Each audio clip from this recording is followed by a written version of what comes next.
once mentioned Collingwood, and I never once bagged them. Anyway, we soon realised it was time to spread our wings. And our half-forward flanks? And hit the road.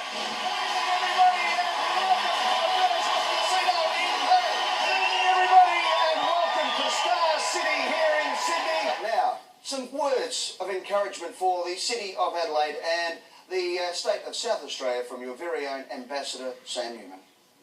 One of the quaint customs fast disappearing from most civilised countries are roll-away stairs. Not so here in Adelaide. One of the joys and links of a bygone era, particularly if the weather is inclement. That is, it's pissing down. We couldn't just sit on the plane and they roll the city out to us. Ah yes, Adelaide, so much more than just half an hour behind. I'm on the side of the border here, and when I step over here, I'm on the side of the border. And when I step back, I'm on the Victorian side again, and back into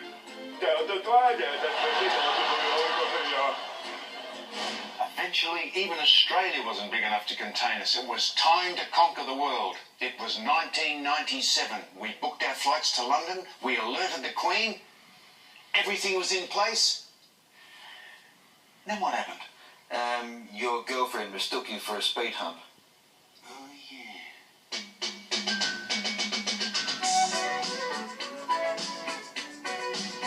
But in 2001 and again in 2005, we finally did make it to the mother country. Good evening to everybody in Australia, and good afternoon to everybody here at the Theatre Royal Drury Lane in London. So we thought the show could do with a bit of a boost at that stage, middle of the year, and we went out on a limb as usual.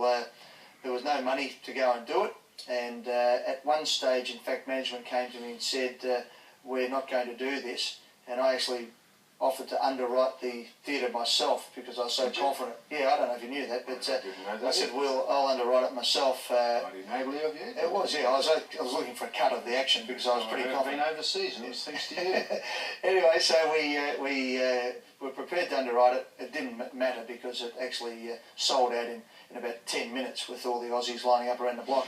The Drury Lane, you got no idea. It's a 4-level, probably 500-year-old theatre.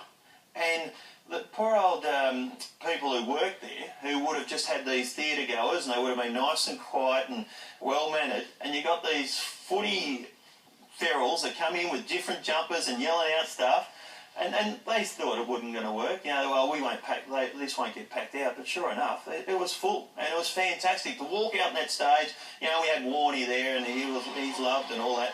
And they just went berserk, and there's 4 levels of it, and they're all there cheering and going berserk. So that was just fantastic, and the great memories, and we had a great time over there. Well, by far the biggest show of the year is the Grand Final Footy Show, and many years ago, management suggested we might be able to fill Rod Laver Arena. We didn't believe it. But they were right once again, Trev. We still can't believe it. We can.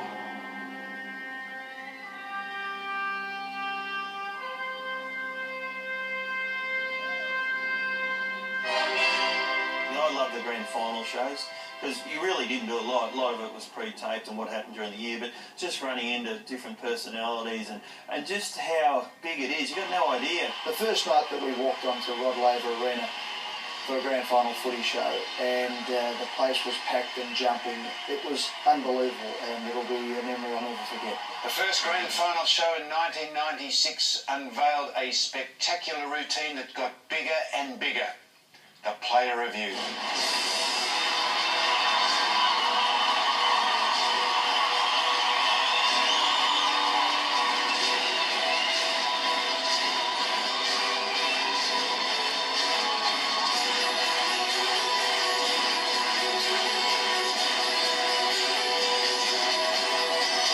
It also proved to be yet another great chance for Sam and the boys to get their kick off.